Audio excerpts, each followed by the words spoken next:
राधे राधे सभी प्रेमियों की। आज हम गोपाष्टमी की कथा सुनाते हैं। मान्यता के अनुसार कान्हा जिस दिन गौ चराने के लिए पहली बार घर से निकले थे वह कार्तिक मास में शुक्ल पक्ष की अष्टमी तिथि थी। इसलिए इस तिथि को गोपाष्टमी के रूप में मनाया जाता है। गोपाष्टमी की पौराणिक कथा के अनुसार जब श्री कृष्ण 6 वर्ष के हुए तो यशोदा जी से कहने लगे, मैया अब मैं बड़ा हो गया हूँ।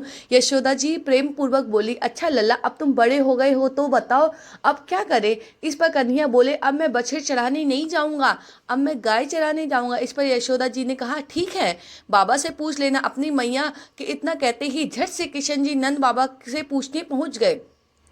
नंद बाबा ने कहा, लल्ला अभी तुम बहुत छोटे हो, अभी तुम बछड़े ही चराओ। लेकिन कन्या हट करने लगे। तब नंद जी ने कहा, ठीक है लल्ला, तुम पंडित जी को बुलवा लाओ और गोचारण की मुहूर्त देख लिख कर बात बता देंगे। बाबा की बात सुनकर किशन जी झट से पंडित जी के पास पहुंचे गए और बोले, पंडित जी आपको बाबा ने बुलाया है, गोचारण का मुहूर्त देखने है, आप आज ही मुहूर्त बता देना, मैं आपको बहुत सारा माखन दूंगा। पंडित जी ने नंद बाबा के पास पहुंचे और बार बार पंचांग देखकर गणना करने लगे। तब नंद बाबा ने पूछा, क्या बात है पंडित जी, आप बार बार क्या गिन रहे हैं। तब पंडित जी ने कहा, क्या बताऊं, गोचारण के लिए केवल आज का ही मुहूर्त निकल रहा है, इसके बाद तो 1 वर्ष तक कोई मुहूर्त ही नहीं है। पंडित जी की बात सुनने के बाद नंद बाबा को गोचारण है की स्वीकृति देनी पड़ी। उसी दिन भगवान ने गोचारण आरंभ किया।